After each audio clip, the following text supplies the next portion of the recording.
We all kind of feel like we know how big the ocean is, right? But the truth is, it's so much deeper and way more mysterious than any of us can really imagine. So let's take a deep breath and dive in to see just how far down it actually goes. Okay, so just to wrap your head around the sheer scale we're talking about, get this. If you could somehow shave all the land off every single continent and just level it all out, you wouldn't fill up the ocean. Not even close. You just end up with one single planet-wide ocean that's 2 miles deep everywhere. And that's just the average. All right, before we take the plunge, let's get our bearings. Here's an average human, pretty standard. Next to that, an elephant, getting bigger. And then, look at this. Dwarfing them both is the largest ship ever built. Keep these guys in your mind's eye as we start to head down. Okay, we're starting our journey in what's called the sunlit zone. This is where we're going to explore the absolute limits of what the human body can do. So at 40 meters, we've already hit the limit for most recreational scuba divers. Go down to 93 meters, and you could explore the wreck of the Lusitania. But then you get the real daredevils. Herbert Nitsch freedived to an unbelievable 214 meters on a single breath. And even crazier is Ahmed Gabra, who holds the world record for scuba diving at a crushing 332 meters. To put that record into perspective, just imagine plunging the entire Empire State Building into the ocean. Ahmed Gabra's dive took him almost all the way to the very bottom of it. We are already way, way beyond the sunlit world we know. Okay, we're going deeper. We're now leaving the last of the sunlight behind, and we're entering a world of truly immense pressure and some even bigger creatures. At 500 meters down, we're at the maximum diving depth for blue whales, literally the largest animals on the planet. And what's wild is that this is also the crush depth for a super advanced nuclear submarine.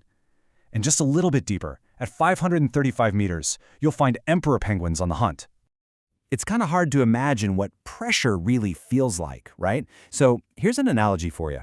The force of the water pushing down on you at this depth would be like a full-grown polar bear balancing its entire weight on a tiny little quarter that's sitting on your head. Ouch.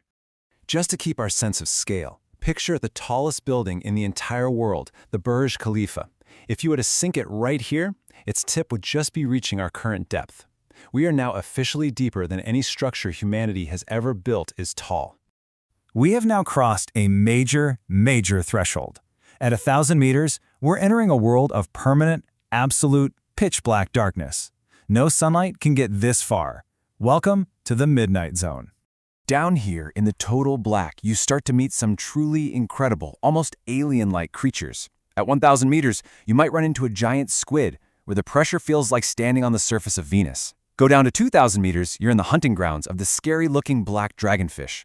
A bit further, at 2,250 meters, we find sperm whales in epic battles with the colossal squid, a monster with eyes the size of dinner plates. And then, much further down, at 3,800 meters, is the silent, final resting place of the Titanic. And believe it or not, we just passed the average depth of the entire ocean. We are now entering the abyssal zone. The pressure down here is enough to crush steel like a soda can, and the creatures that survive are, well, they're truly out of this world. But you know what? There are places that go even deeper. We are now descending into the Hadal Zone. It's a series of ultra-deep ocean trenches, and it's named after Hades, the literal underworld. To really understand the forces at play here, you need the most extreme analogy of all. The pressure is over 1,000 times what it is at the surface. That is like one person trying to hold up the weight of 50, that's 50, Boeing 747 jumbo jets. You'd be vaporized in an instant. At 8,848 meters down, we've reached a depth that is equal to the height of Mount Everest. If you could flip the world's tallest mountain upside down and stick it in this trench, its peak would be right where we are now. This comparison, might just be the most mind-bending of all. We are now nearly 11,000 meters down. So the next time you're on an airplane, look out the window at the ground way, way below. That distance, that feeling of height, that is how deep we are right now. Only a handful of people have ever been here.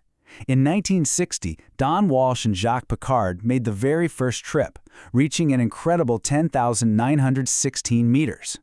Then, more than 50 years later, the filmmaker James Cameron made a solo dive to a similar depth. Both of them were just a few meters shy of the deepest point we know of on Earth. So, we've made it. We've journeyed all the way to the bottom of the known ocean, but hitting the seafloor, well, that isn't the end of the story. In a lot of ways, it's really the beginning of understanding just how much we don't know. So this is it.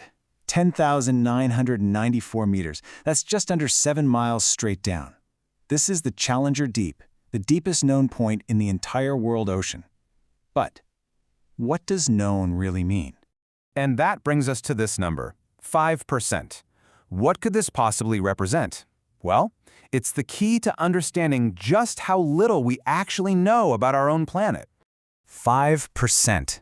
That is the tiny, tiny fraction of the Earth's ocean floor that we, humanity, have accurately mapped.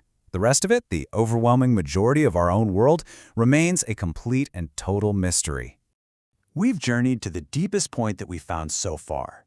But really, this whole journey just reveals how much is left to discover. It leaves all of us with one single, massive question. What else is down there, hiding in the other 95%?